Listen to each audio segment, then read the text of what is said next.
principle. You only care about clicks. Yeah. That's all you're here for. Oh, really? Because I'm here to expose you. I'm here to expose you. We're going to get a lot of clicks exposing your ass. Hey, when you get deported, bye-bye. Go back to Mexico. Bye-bye. Bye-bye. Bye-bye. You're here illegally. You're not even here legally.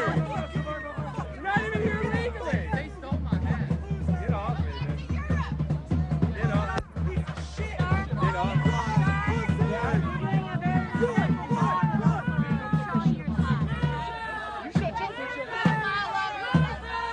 See her? I'm just showing you my side. This is what these people act like. These people are backseat injured. They're sick in the head. I love America. You guys hate America.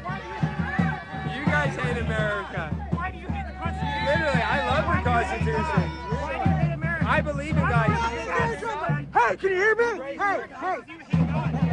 Who cares about the clicks? Why do you hate it? Doesn't care about Yeah, hey, Dallas Morning News. Shame. Remember, look who's acting crazy and look who's not. I just figured it out. Look who's acting crazy and look who's not. I'm holding a camera walking around and just look who's acting like who's throwing stuff, who's the one's being assaulted. Just remember that. Write that down, Dallas Morning News. Yeah, and they stole his hat. I mean, No. get off me! Get off me! Get the fuck off me!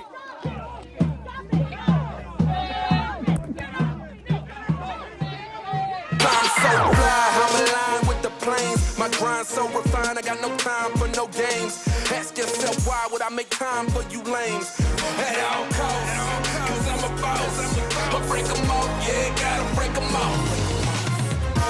Ladies and gentlemen, boys and girls, children of all ages, welcome to Primetime with Alex Stein. I'm your host, Alejandro Stein, and what you just witnessed was Primetime Alex Stein getting assaulted by a little booty Latina. That's right. She was a Latina that did not pass the test, and she is the first on the deportation list. Now, the footage you just saw was from this past weekend, this past Saturday. It was a protest for all protests is what they were calling it. It was the No Kings Round 2 protest, the anti-Donald Trump protest. And I really did not understand what we were even protesting because we don't have kings in this country. So I don't understand the concept of no kings.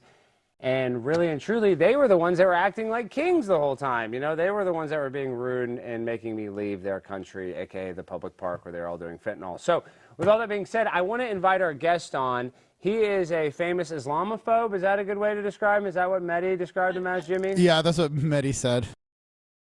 And it's Ryan Girdusky. Ryan, how are you doing, my friend?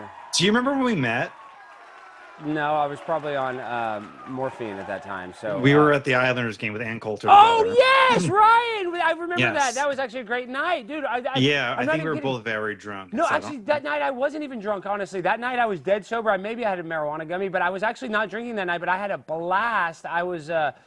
maybe you were drunk. I know people were partying. I was drunk. I called you the wrong name the entire time, and different names throughout the night. Well, you know what? I have a familiar face. It happens all the time. They call me Charlie at the airport. People, I'm dead serious. Somebody they said they saw a ghost. Like, are you Charlie Kirk? I was like, no, I'm Alex Stein. Like, who's that? I was like, don't worry about it. But, you know, I do have a familiar face. I'm not even kidding, so I don't take any offense to that. Hey, I appreciate you using my name or, thinking you're using my name to try to be polite. Yeah. So I appreciate the politeness. Now, real quick, before we even talk about your Islamophobia and your beeper joke that got you banned from CNN, which sadly I don't like, Ryan, because, now Scott Jennings is getting all the conservative, support on there. We kind of needed you on there a little more, but I don't want to get into that yet. I want to get into what just happened this weekend.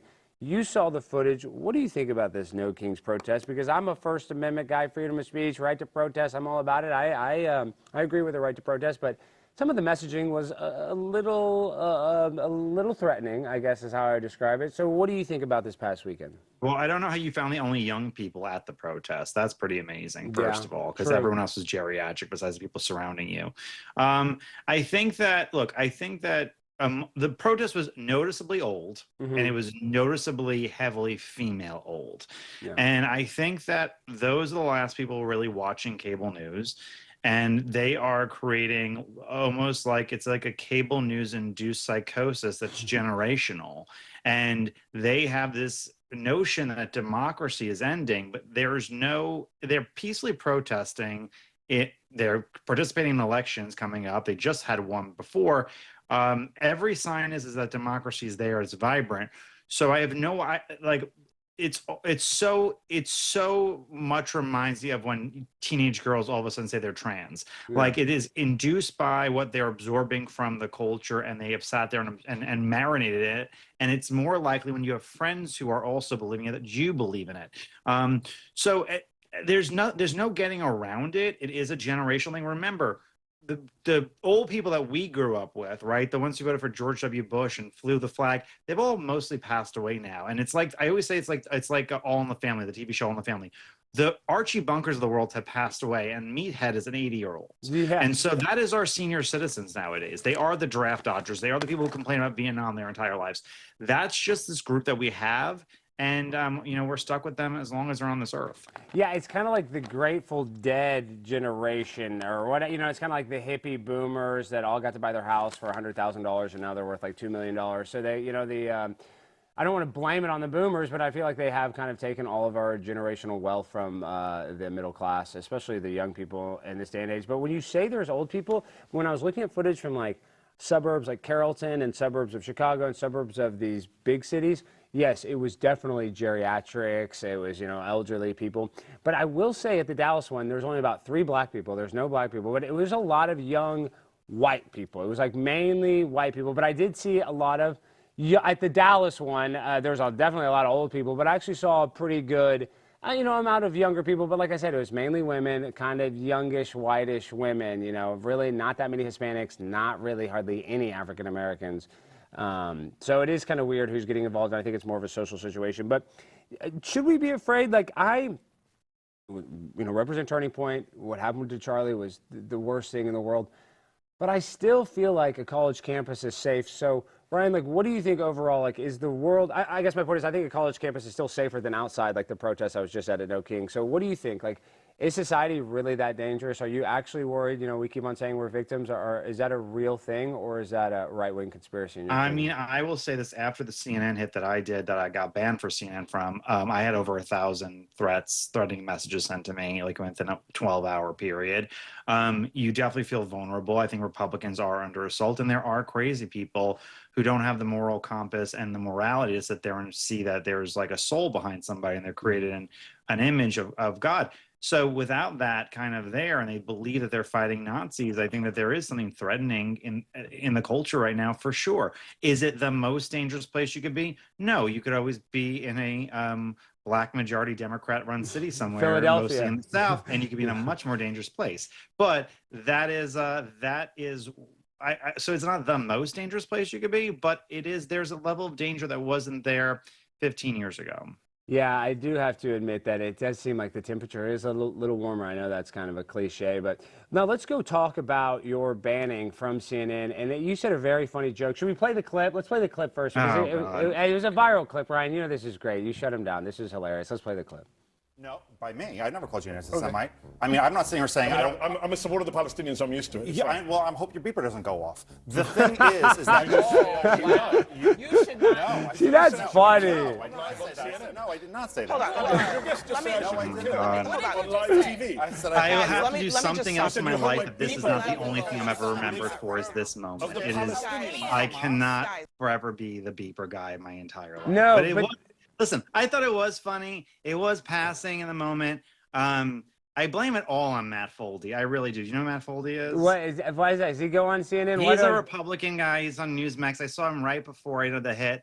And the way it works on cable news is this: is they email you a couple hours beforehand with all the topics they're going to cover. Mm-hmm. So it's an hour-long show. It's a lot of topics. So I work. I have a real job. I don't sit there and I'm not Ryan Girdusky for a living. So they send me all these topics. I spend the entire day memorizing topics and issues on things I don't really know that much about. And like maybe 45 minutes beforehand, they go, "Yeah, we're going to cut all those topics." Okay. So I'm furious. I'm so mad. I go to a bar. I see Matt Foldy. I have a drink. And I said, "This is who I'm on with." And he says, "Oh, tell him I hope his beeper goes off." And it was the last thing in my mind. I didn't even know who Mehdi Hassan was. I mean, he is a gross person now that I know who he is. But I was just literally, he smells bad. No, he literally has BO. But go ahead. Sorry. No, and I didn't really know who he was, and I really didn't I didn't have a personal gripe with him. So when he says, "Oh yeah, you've called me an anti-Semite," I genuinely did not know who he was a day beforehand.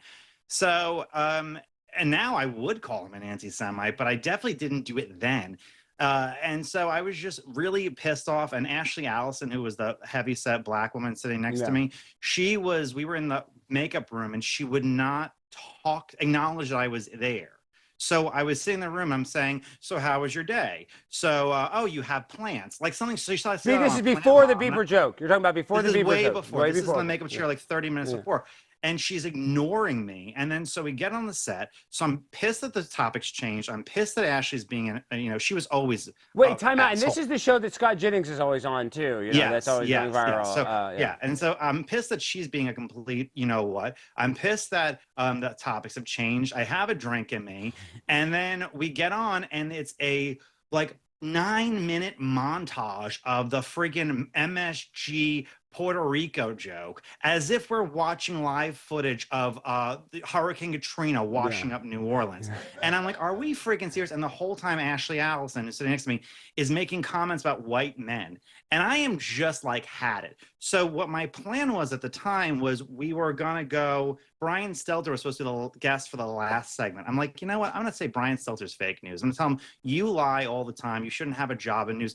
I'm just going to go off on Brian Stelter. This is a huge opportunity. You finally get to be on a show with Brian Stelter on a panel. I mean, this is huge. I would be so excited for this opportunity as well. This is going to be my last appearance on CNN. Elections in 3 days. Who gives a crap? Let's just freaking go. I'm going to tell Bill Nye was the other guest who was supposed to come on. I'm going to say he's not a real scientist. And I'm just going to go for it. Like, I'm going to go on and see what. And the first segment, I made the beeper joke, which I thought was genuinely funny. And I was like, and I apologized afterwards. I was like, all right, he's the dude. He's going to move on. We'll all get along. And then he just made a show of it. And Ashley Allison, who's always been horrible to me, she was texting the producers immediately. You didn't see this on the episode, but she's texting the producers saying, "It's me or him. It's me or him."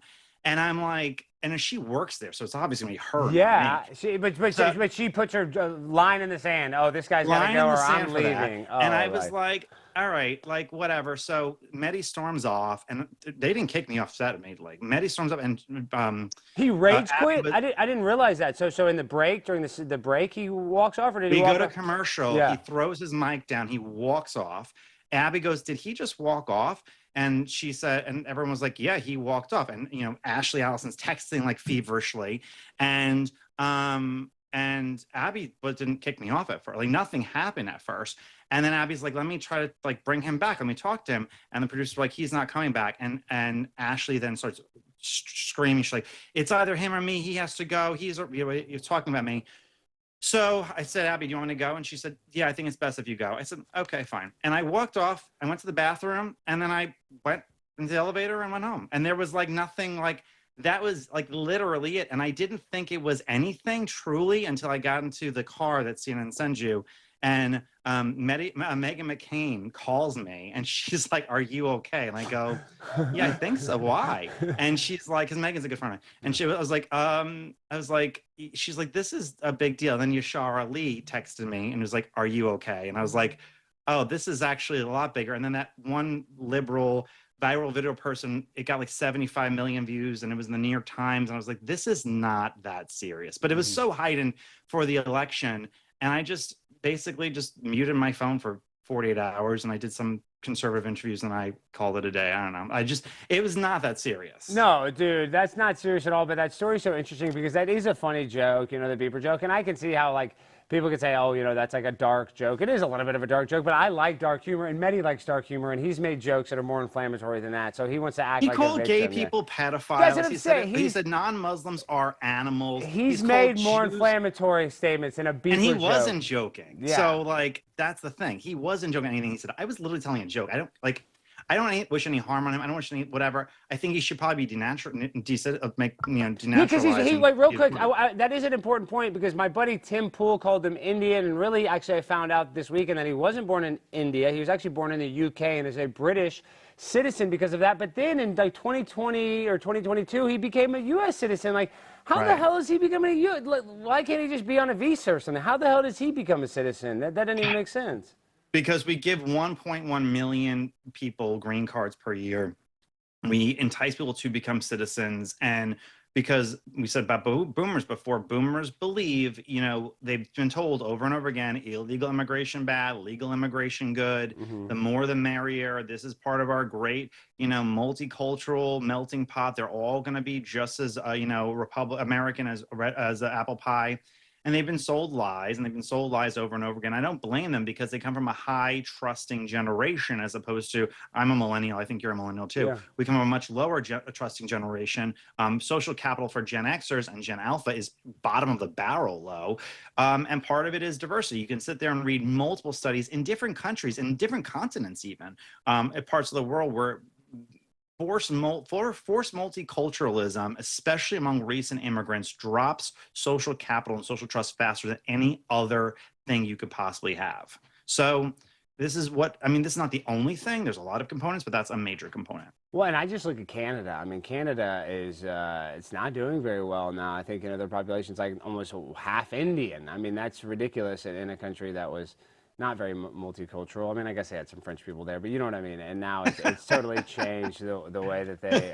Yeah, the French don't count as really multicultural. Yeah, it was bicultural. It was like a 90% white country. There was some indigenous or Native American populations, American Indian, whatever you want to call them. That was all there was in Canada. Canada gave us like Michael J. Fox. Like that's what Canada looked like growing up. Yeah, and the Republic or the conservatives there were under the opinion that this will bring in mass prosperity. The liberals will say this will be great for diversity. It's happened all over the Anglo world. It's happened in America. And I think that the refusal to acknowledge it and to change it has led to the biggest backlash, certainly in Western civilization. And it is the thing that neoliberals, more than anything else, is the thing that neoliberals have refused to sit there and move on. Like, it's the thing that they will lay on the railroad track as the train is coming. And that's kind of shocking. Like, that's what you're willing to give it all up for, is just so that way, you know, we import the family of Zoran Mandani. Like, that's literally all you care about. But for the neolibs, it's to prove the point.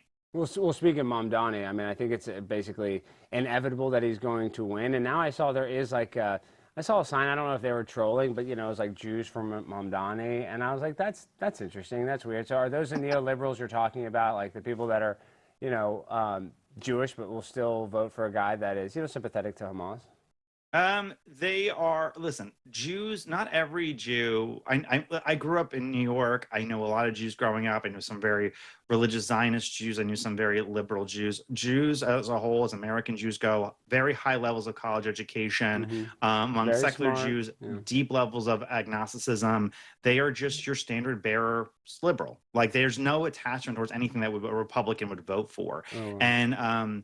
And so, yeah, there's tons of Jews from Mandani. It's not every Jew. It's probably maybe a third in the city, but it's quite a bit. And I have a relative who married one of these people. They're like, you know, she's got blonde hair and blue eyes, and she calls herself a person of color because she's Jewish, but she's never been inside of a temple.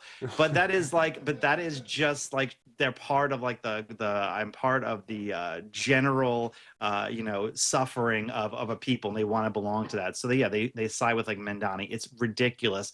And I mean, good luck to you. There was a guy named Ryan. I remember his first name because it's my first name. And he lived like a few miles from me, like not far.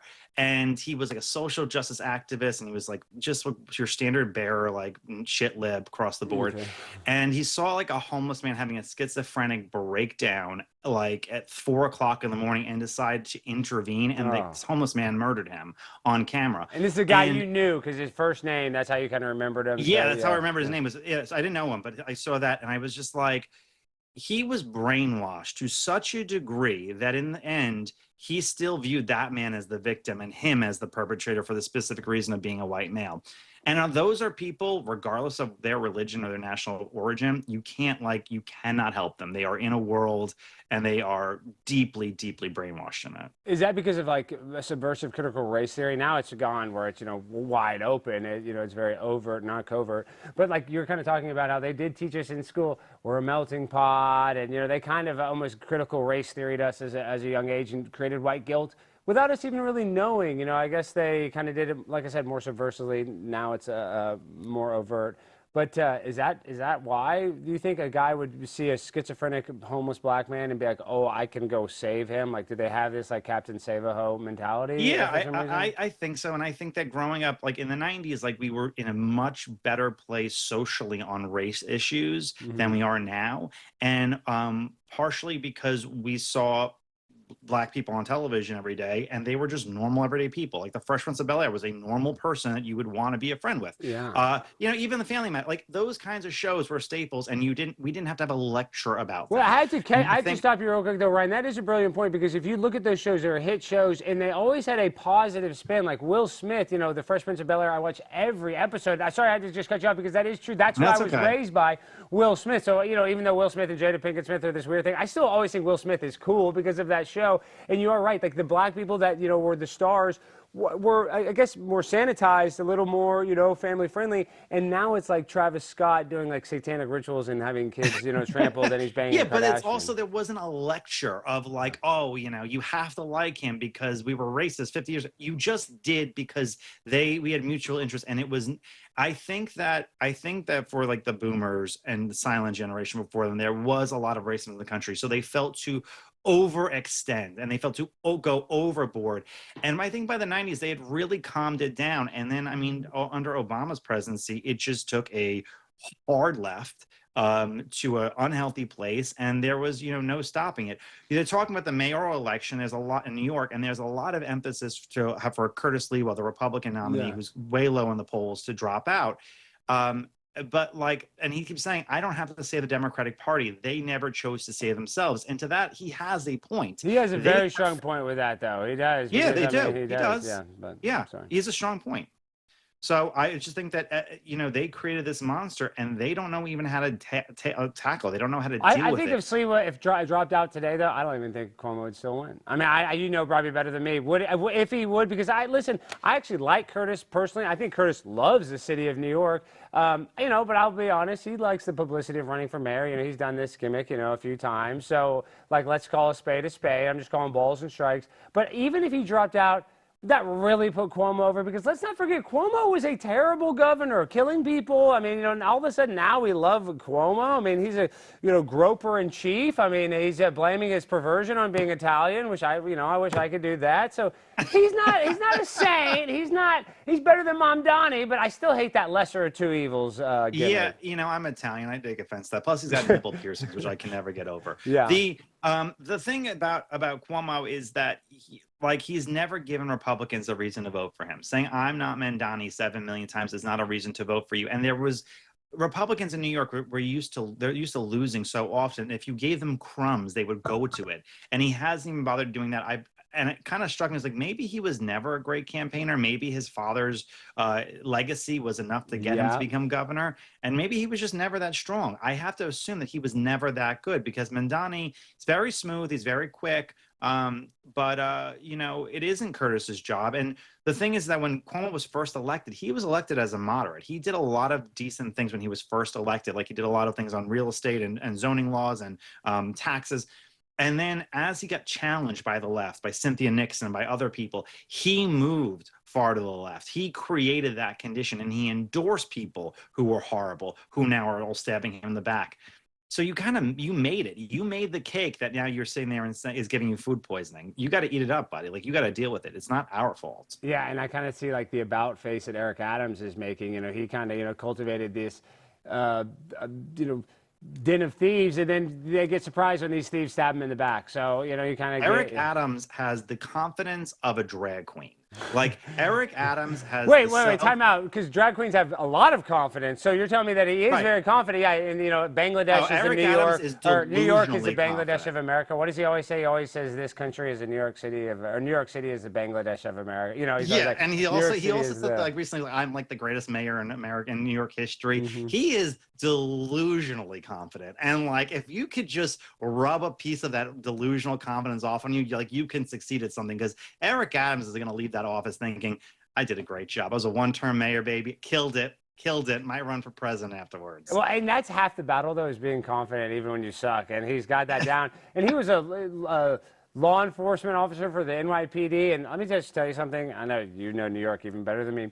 the NYPD is probably the most corrupt police department in the entire world. And, you know, I mean, I know you might not believe that. I don't believe that. Well, when it comes to like Donald Trump and just some of the stuff they've done, the NYPD, I know we love them, the back the boys in blue, and I love the FDNY, but I'm just telling you, they do some funny business in New York. And you know what? I really don't like it. I'm a 9/11 truther.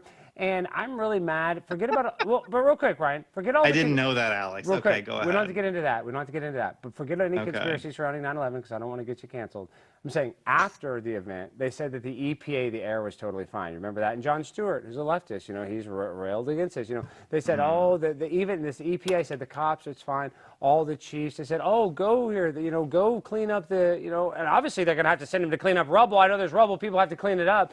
But they said that air is fine, and then all the cops got cancer. So if they really cared about their police officers, I think they would have done more to protect them. And I know they're in a tough situation, but I look at that. So that's one of my biggest complaints when it comes to the NYPD is I don't really like how a lot of those people had to fight really hard to even get their pensions because they had to retire early because they got cancer. So I think that they've done some shady stuff in regards to 9/11. So that's where I think they're corrupt. I'm not saying the cops are necessarily bad. Well, okay, so so like the New York Police Department was very corrupt back like in the 70s. Like there was one police department, they made a documentary where they were like arresting drug dealers and then reselling the drugs themselves. Like that kind of thing happened in the 70s for sure. But a lot of that cleaned up. Definitely by the time Kelly became police commissioner, a lot of it cleaned up. My dad was a cop for oh, well, duh, that's why you're going to love the cops. Well, of course, right? I mean, I'm not trying to shit on the cops. NYPD is great, but yeah, I mean, well, you know better than me, so please go ahead. I want to give you the floor, but that makes a lot more sense. Obviously, you have a... Well, my dad and his two brothers were cops. They were all part of the 9/11 cleanup. Did they get sick? Did they get sick? They got like a cough, but they're fine. Like they're still there, but like they're not. None of them died, but they all have like a kind of a 9/11 thing, a cough going on. And did they get any money? Did they? I mean, you don't have to say how much, but like, did they at least get something? Because you know that they did not give those guys enough money for getting cancer. None of my relatives got cancer. So if they, but even getting a cough, because they all have that black cough you're talking about. They all have like kind of something. You know, they all have some sort of respiratory illness. Yeah, there's something going on, but they're not. They have not been diagnosed with anything to my knowledge. And if there's a boatload of money, I didn't inherit any of it, so I don't know. But I know what I know, and I will say, and my mom worked in the World Trade Center, 97th floor of Tower 1. So it was very much connected to my whole life then. I was a freshman year, high school, second period. So I remember it perfectly, crystal clear. I talked about I have a podcast called Numbers Game on iHeartRadio. So you can listen to the whole episode about 9/11. And I interviewed my mom who worked in the World Trade Center. So, so she's in downtown. So she was in downtown when it happened, if she's in Wall Street, right? Obviously. My mom was in the subway underneath the tower where the first time it was hit, and she went up the subway platform when the second one hit. And so like 10 a.m. she's underneath the plane. That is insane. That is there was a subway stop underneath it. Yeah. So listen, I mean, there was a lot of miscommunication. There was a lot of bad information. Remember, it was 2001. It's a different time than it is now. And they started doing, because they weren't doing cleanout the next day. They were trying to find survivors. Bodies, They were trying to people rebel. They sent people there in unhealthy conditions because they thought they were going to try to find people who made it out alive or who were buried. And they did find some buried people. So that was what they were there for. Were mistakes made 100%, but I wouldn't be like, you know, and I guarantee you it wasn't like, there were so many things down electrically that day that the word was probably coming from like an EPA in Washington or some other place. It wasn't coming from the head with NYPD. They were probably saying, just go find a survivor, go find a firefighter, find somebody who's been buried, look for anyone who's left. I got to tell you, the next day or the 2 days afterwards, when I back to high school, there was a bus stop on the corner of my house, and it was covered from top to bottom with pictures of people. And it just said, have you seen this person? Because there was an express bus that went right into the city. And that was what everyone was. They were all just praying, is there somebody left alive? And that's why they sent them. It wasn't obviously the best situation, but in a crisis when there was no internet, there was no cell phones. But Ryan, I'm not talking about like the next day. I'm talking about, you know, for months the air was not good to go, and you know, like they needed at least oxygen. But they were already down there by that point. I know. Listen, they were in a tough situation, and that is in downtown Manhattan, the most expensive real estate in the world. Like, they need to get that cooking again. And I don't want to get too deep into conspiracies. I just feel like that the government had prior knowledge, and they let it happen. So, okay, we can agree to disagree. Yeah. Well, the Condoleezza Rice and George, you know that Condoleezza Rice and George Bush were both briefed by the FBI that there was a man named Osama bin Laden that had a plan to fly planes into towers in America. Into buildings, I believe it was. I don't think it was the Twin Towers, but I think, yes, I do know that. So he was That brief. doesn't mean- He was brief, so they were warned. Right, and I about mean, it, what we were talking about before, like, did you ever hear this testimony of the TSA? I guess it was TSA back, or the ticket taker, whatever it was, the TSA guy on 9/11 who saw one of the hijackers. Did you ever hear that story? I mean, I've heard a lot of stories, but what? He said he was like, he goes, if this man isn't a terrorist, I don't know who is. Who, Muhammad Atta? But he felt You're so talking about conditioned. He's one of the guys that took Muhammad Atta's ticket. Yeah, because they were dressed pretty normal. They were dressed in like business casual clothes. Well, whatever the case was, he took one of their tickets, and he said if this wasn't a terrorist, he said, but he felt so guilty profiling an Arab person that he didn't stop him. But he said afterwards, he said the whole time, he was like, that guy looks like a terrorist, but he didn't do anything about it because out of guilt. Back to making a full circle. Because of that guy's guilt, he could have stopped 9/11. What? You know what? That guy's an asshole. Who is that guy? No, I want to look that guy up. He's like, oh, I feel so guilty. I could have stopped 9/11. Like, give me a break. Those planes were probably controlled by a drone. But who knows? Okay, but I don't want to get into it. Oh my Ryan, God, before you go, before you get out of here, tell people. I know you got the iHeartRadio podcast. Everybody loves that. What else you got going on? Because, like I said, I'm saying I know you got a bunch, but the Scott Jennings thing, now he gets all the publicity. You actually had the inside being the conservative voice there, because that's like, you're like a leprechaun, you know? I mean, you're like I a only unicorn. did 6 episodes on CNN, and every time I went on, I talked about the Ferguson effect. Every time I went on, I was like, this is the only time I'm going to go on. I talked about the Ferguson effect. I talked about how black crime rates were rising during BLM. I always pushed the button, and I knew I would cross the line eventually. Because Scott's great, though. The people I knew at CNN really, I mean, several people even on air, several anchors, like famous anchors on CNN, have reached out to me and said they treated you unfairly, that you shouldn't have been fired. I don't think you should have been fired for that. No, I never worked for them. I shouldn't have been. Yeah, but you know what I mean? They on the ban list or what, and then not ban, but you know what I mean? We're not going to book you anymore list. And listen, it's all fine. It's CNN. You know what the worst thing was? When I talk about Ferguson, I talk about crime rates, whatever. Greg Gutfeld would cover it the next day. I would get more messages from when Greg would cover my segments than I would get from actually the segment. So that really showed you how many people were watching Abby's show at the time. But I have the podcast is called The Numbers Game with Ryan Girdusky. It's on iHeart and Spotify and everywhere. I have a PAC called the 1776 Project. We do school board elections across the country. I consult candidates. I have a couple of candidates running right now. And I have a bunch of other businesses that I do. So listen, being Ryan Girdusky is not the only job I have. No, so. you are busy. And then I just saw in Centerville, Texas, where actually my dad has a bail bond office in Centerville, and it's called Centerville because it's basically directly in between Dallas and Houston. And they're having a big school board meeting this Thursday. I can't go because I'll be in Detroit. You went to all those school board meetings. Yeah, I went to a bunch. No, but in Centerville, Texas, what's going on right now is an administrator covered up a relationship with a teacher and student in this small town, allegedly covered it up. She got charged with it by a grand jury and indicted, and she's going to jail. I mean, she got arrested. Now she has a court case.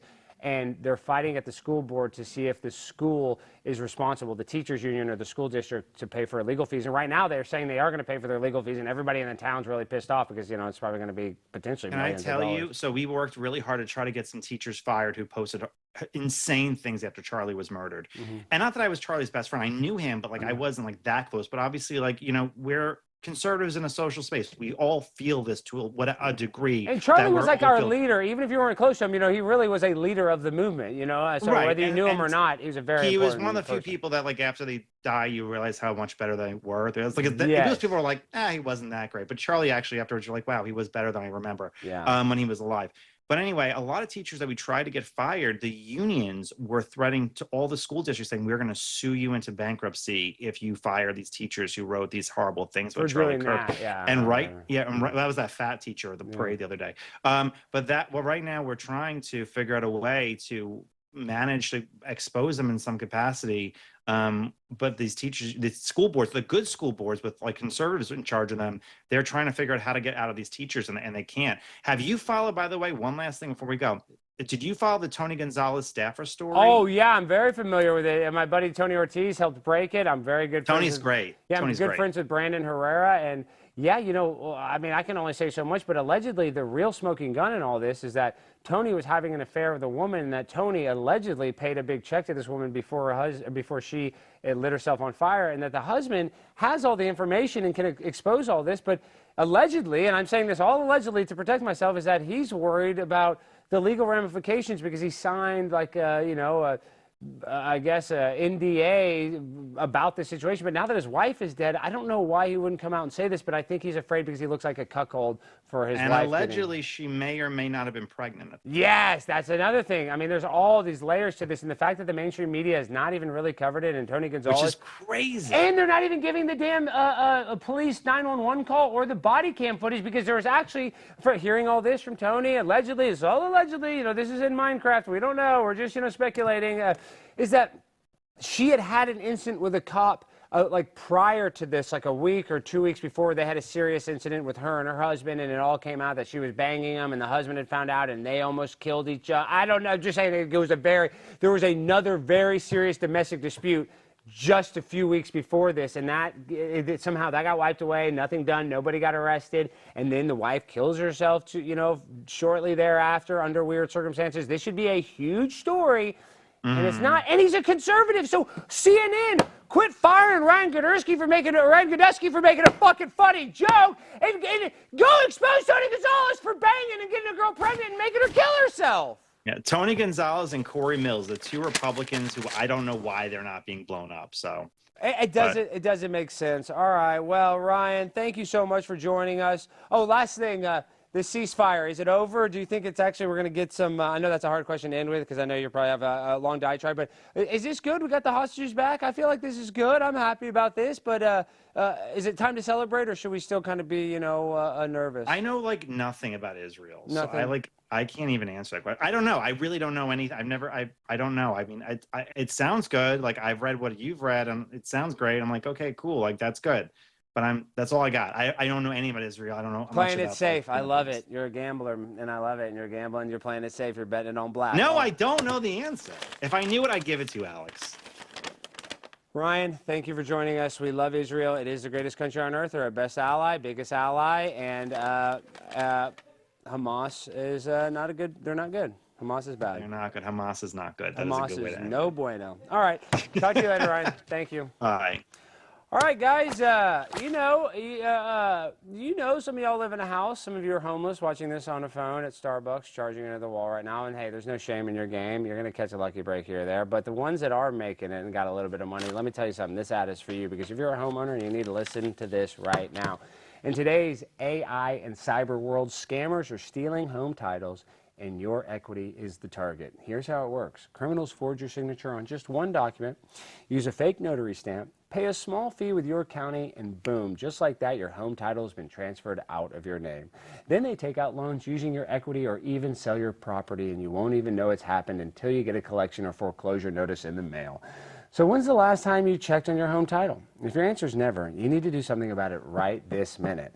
And that's why I've partnered with Home Title Lock. So you can find out today if you're already a victim. Use my promo code ALEX at HometitleLock.com and you'll get a free title history report and a free trial of their $1 million triple lock protection. That's 24/7 monitoring of your title, urgent alerts to any changes, and if fraud does happen, they'll spend up to $1 million to fix it. Go to HometitleLock.com and use promo code ALEX. That's HometitleLock.com, promo code ALEX. Woo! All right, guys. Well, the pimp on a blimp is so sad. We only have how many episodes left after this, Jimmy? 4. You're fired, Chris. You can't joke with me. My life is collapsing. I'm losing my job. Technically not fired, just not renewed. So, yeah, we can get emotional on the show tonight. I'm going on the Whatever podcast this Sunday, and I've been trying to think about, like, what am I going to launch on this podcast, this, world-renowned podcast, and I've been brainstorming ideas, and I don't want to have to do this. But after our last show on October 30th, I will be announcing my OnlyFans.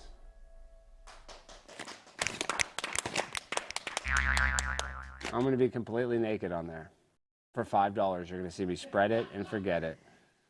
And yeah, you know, this might, you know, make me lose some opportunities in the future, but this is my only option. I've run out of opportunities at the moment. And there's going to be an audience of bisexual women and bisexual men that will be watching the Whatever podcast, and a lot of gooners in the chat. And I'm just looking at the opportunity this Sunday to launch my, you know, it's going to be a soft launch, you know, and it's going to be cheap. It's going to be really cheap. It's going to be like 99 cents. So I'm going to be the Walmart of OnlyFans. So, I mean, porn's basically free. So I'm competing with free pornography, and I don't want to overcharge because, I mean, it's not that large, so I'm not going to overcharge if it's not that large. If I was large, then I would charge, but just because I'm average, you're going to get a value price. You know, I'm selling you a Toyota, not a Ferrari. You're going to pay Toyota prices, and that's the kind of dealer that I am. I'm a fair guy, and I'm opportunistic, and this is the only opportunity I have left. So thank you guys for riding with me on this journey. Jimmy, Brandon, are you guys worried about, you guys are a little worried too about your job stability. Have you guys kind of brainstormed any future plans or ideas? Gosh, well, you kind of stole my idea with OnlyFans. So now You I were gotta going to do pivot. OnlyFans too? Why are we all doing OnlyFans? No, I'm going to start stripping. I'm going to do it old. You're going to strip. See, that's how, that is a real person does it. I was actually watching these TikToks where the girl counts like all of her money from stripping, and this girl's in Las Vegas, and she was like counting her ones. She's like, oh, and this one guy cost me $300 because he didn't go in the room with me, and she had $2,500 from one night in $1 bills. And I was like, you know what, maybe I will start, you know, spreading my butthole on stage.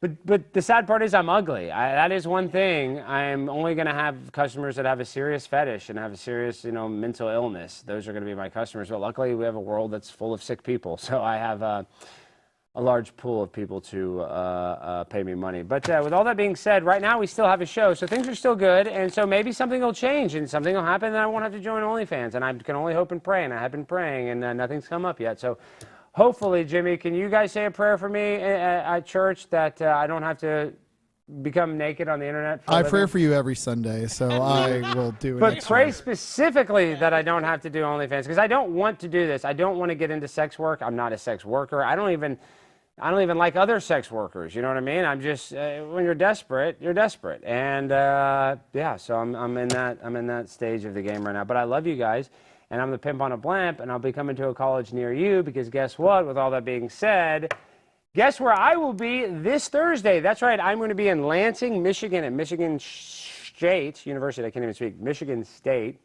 Lansing, Michigan, for Turning Point at 7 p.m. So luckily, as long as Turning Point doesn't cancel me, I won't have to do OnlyFans, Jimmy. I just remembered I have Turning Point, so maybe I won't have to do OnlyFans. So I guess that is good. I forget that I have other jobs sometimes. I do forget that I have other opportunities. But I want to go back to the, do we have the Trump AI video? Yes, or I we can do. pull it up. Is this Harry Season reacting to it? Because this is insane. There's this guy named Fro that has worked for my dad for 15 years. He's a black guy, and he's very wise, man. Not the smartest guy, but very wise. And he's not into politics at all. He knows who Donald Trump is, obviously. He knows who Barack Obama is. Probably doesn't know who Kamala Harris is. That's how little he knows. I mean, now he knows her after she ran for president, but he doesn't even know really who J.D. Vance is. And he picks me up at the airport today, and the first thing he says, and he never talks about politics, he's like, Alex, did you see that video of Trump shitting on all them Indian people?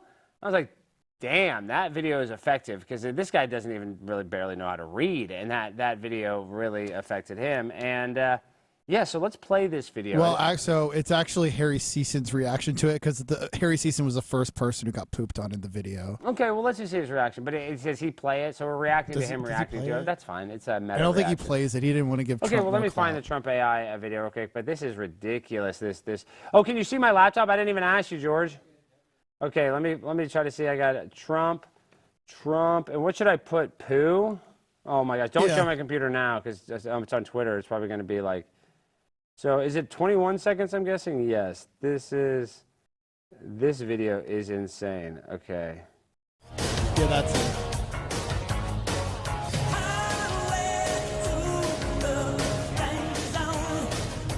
So he's just pooping on the No Kings protest. Harry Season.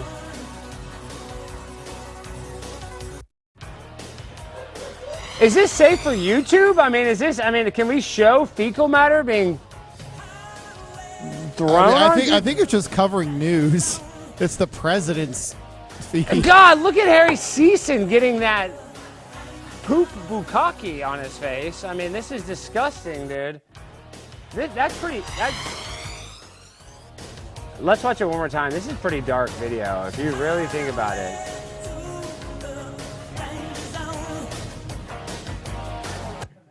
I mean, look at his face. Look at Harry Season's face. Hold on. Look at that. Oh my God. I mean, that looks real as hell. AI is insane how that really looks like Harry Season taking a poop bath. That's gross.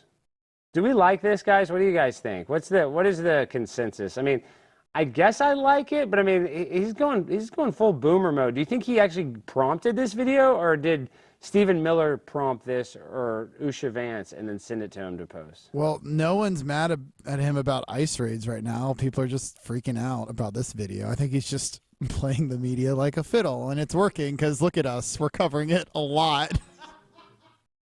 I mean, that is bad news right there. Harry. Yo, what up, Harry Season? Come on the show. We only have a few episodes left. You're welcome to come on the show. We won't poop on you like Donald Trump did in this video. Yeah, clip this. Show this to Harry Season. Tell him. Look at that. Ready?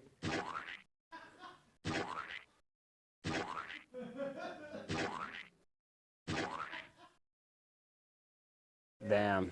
All right, well, enough of that. That's insane that our president is posting scat porn, or softcore scat porn on Twitter. I like that, I guess I like that. Jimmy, do you like that? Did you guys say if you like that or you don't like it? I'm torn. It's just so I mean, our president's a fourth grader, but at the same time, like, it's funny how upset the Dems are about this, just like they were with the sombrero AI videos. Well, what's one of the biggest complaints about me is that I'm too sophomoric and I'm too immature, which I think those are fair assessments, but I guess you're right. Is Donald Trump even less mature than the pimp on a blimp? No, Donald Trump's obviously more mature than me. And I don't even know if I would post a poop AI video. So what does that say, Jimmy? This is like a moral conundrum because obviously Donald Trump is more mature than Alex Stein. But this does seem a little sophomoric or sophomore-ish, whichever the proper adjective is. Yeah.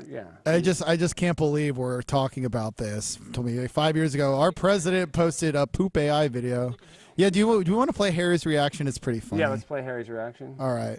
Folks, in the past week, Donald Trump has attacked me on social media, posting an AI video on Truth Social of him flying a jet, dropping feces on me, specifically, and millions of other Americans protesting. J.D. Vance then got involved and joined with the president to attack me as well on social media. And earlier in the week, MAGA Republicans got Deport Harry Sisson trending on Twitter. It was the #1 thing on the platform with like 30 to 40,000 posts from different accounts. Not enough. They are terrified of us. That's the takeaway here. This is not just about me. This is about me, you, and everyone around you who is sticking up for democracy and pushing back on this administration. They are terrified of us. They see the No Kings protests. They see more and more Americans fed up with what Donald Trump is doing, and they simply can't handle it. They can't reverse course or change policy to have their approval ratings go up. They have to go on the offense and attack us instead. And that's a losing strategy. And so I welcome the attacks from Donald Trump and J.D. Vance and MAGA wanting to deport me. It only empowers me, it empowers people at home, and I'm ready to beat them in the elections in 2026 and 2028 and beyond.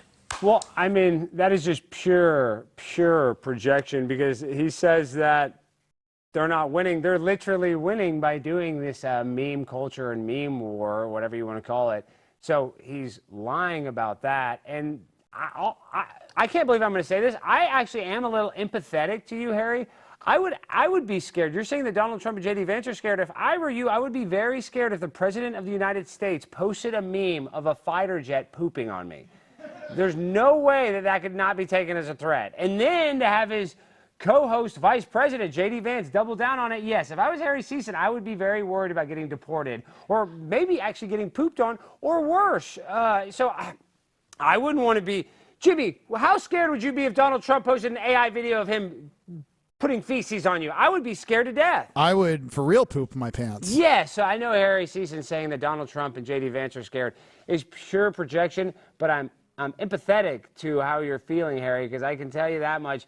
I would not want to be in your shoes. Even if Barack Obama, who dropped a drone strike every 30 minutes for 8 years, if he did a meme video dropping poop on me, I would be very scared. So if Donald Trump, who's actually not a homosexual, does it, then yeah, I mean, it's going to be very, that can be a little threatening. I think that could be a little threatening if I'm Harry. But with all that being said, I want to talk about my favorite thing, guys. On this show, I was talking to my spiritual advisor. I actually have two spiritual advisors. One's a Christian one and one's a Jewish one, so don't cancel me. I just do that for safety reasons. You know, we're gonna bet the whole roulette wheel, as they say, you know. And I've learned that through my guidance from these spiritual leaders, that they say that I need to get a little more, maybe spiritual, maybe a little more metaphysical, maybe, you know, get a little more dialed into the spirituality of the world. And I do agree with that. Damn it, Jimmy, find that thing. I thought I bookmarked it. Find the thing of the pastor saying $2,000. Okay. I could have sworn I bookmarked it. Well, there's a video right now that's one of the sickest videos I've ever seen in my life. And I'm not even just saying that hyperbolically. I got it pulled up. This video pisses me off. And this is what I say to my spiritual leaders. Yes, I consider myself Christian. I was baptized. I do think it is important to believe in God. I think a godless society makes us less moral and really kind of rudderless. But this video, seeing this video and watching a man manipulate Christians that are asked to tithe by the Creator, by God, something that a Christian takes serious, so in that sense they're vulnerable, and a man that is not a priest but more of a predator, embarrassing a woman in front of his whole congregation over $1,000. And it's a bad video. Let's watch this video. I, Roberta McCoy, given faith and stand in unity with the vision of perfecting church of sowing this seed of $1,000 plus $235 and receiving the blessings to come to all. Okay, let's count that real quick.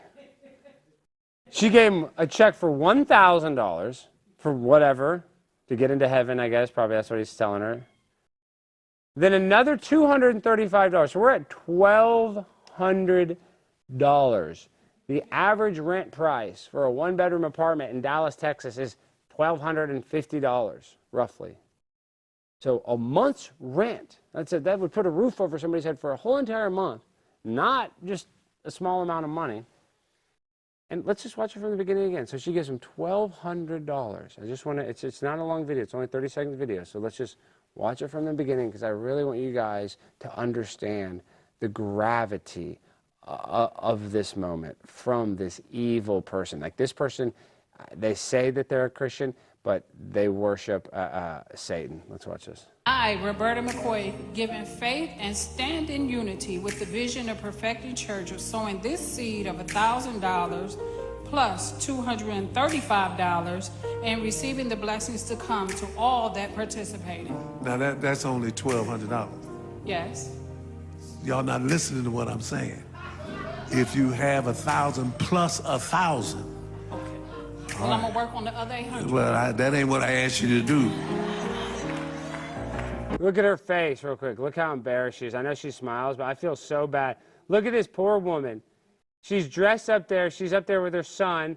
She can't even spend $1,200. She probably wants to buy a brand new weave, no offense, but she doesn't even want to do that. She's dressed all nice. Up there with $1,200, and this guy has the gall to say, I want 1,000 plus 1,000. What does that mean? That means 2,000. Say 2,000. She gave you $1,250. She's less than $800 short. She's $750 short.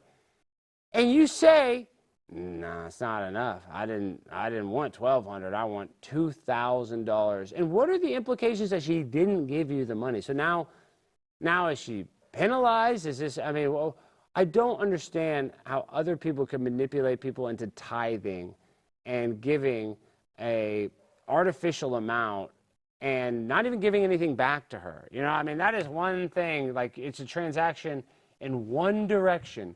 She gives him her hard-earned money, her savings, her retirement, whatever it is, and he literally gives her nothing back. As a matter of fact, he doesn't help connect her with the Lord. He makes her feel guilty.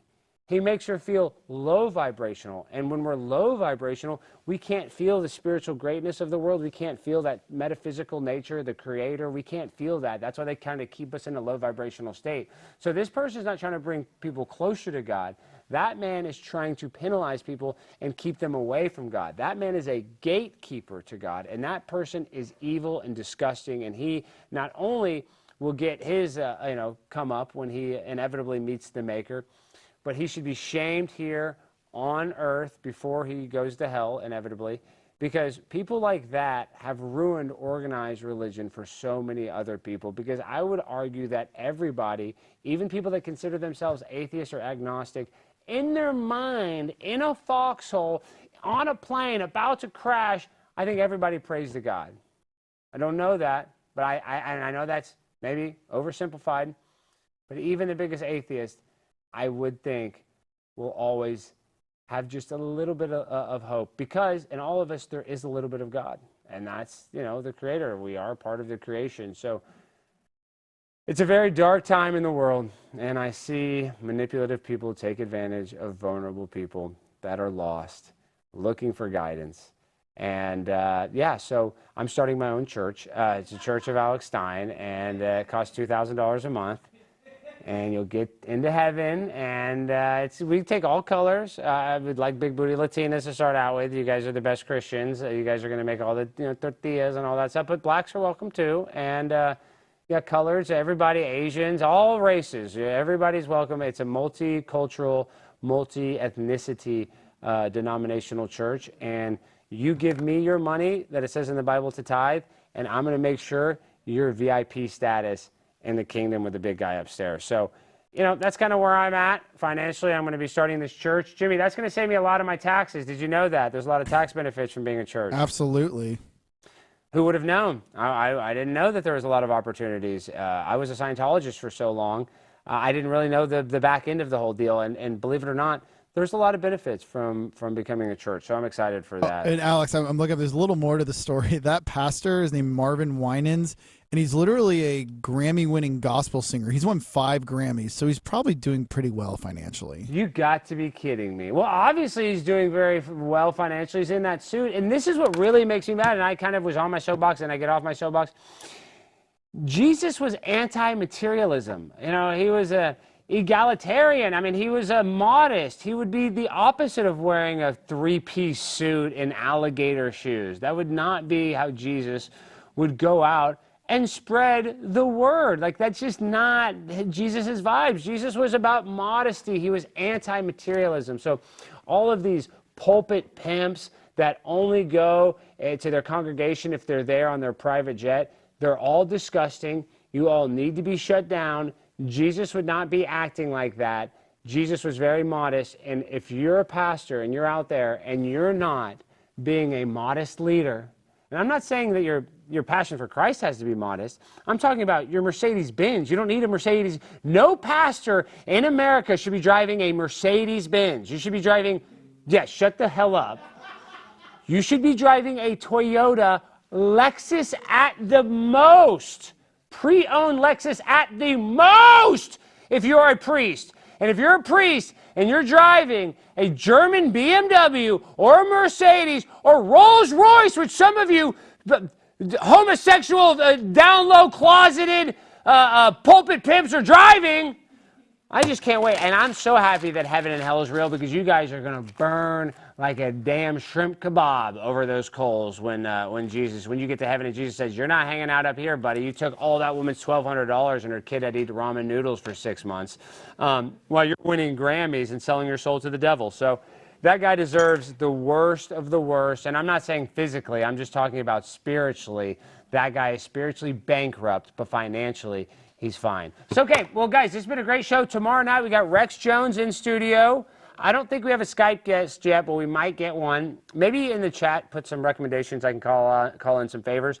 And next week's our last week of shows, so it is really sad. I can't believe it. And we didn't even get to me confronting Chad West. We didn't even get into all of the No Kings protests. So tomorrow night, we can dive even deeper into that. And Illinois State. And we didn't even get into Illinois State. And I went to the ICE protest. Did we even show the ICE protest? Nope. We got a lot of Rex Jones reaction clips. Okay, well, I already posted this, so how about this? I don't even know if we can do it, George. Well, I was going to say maybe I can freestyle finale. You could end it with that minute clip, but forget about it. We'll play it tomorrow. Okay, guys, we end the show the same way every time with that freestyle finale. So, DJ, hit that beat. And tomorrow we got more ICE protests to cover. Yo, yo. Yo, yo, yo. Keys to my car, driving real far. Half messed up on a Xanax bar. How far will I go? You know I slap a hoe if she doesn't got my dough. You know I am a pro. This show has to go. I'm gonna do another one, and I'm gonna buy a bigger gun to shoot my ops. Don't call the cops. Primetime never stops. I love you, all my ops. I love you too. All right, I love you guys. Peace. 3 more episodes. I got my keys. I gotta start stealing stuff from set, Jimmy. I gotta start. It's like I gotta take stuff with me, and I bring a box. All right, guys. I love you. See you tomorrow night. Peace.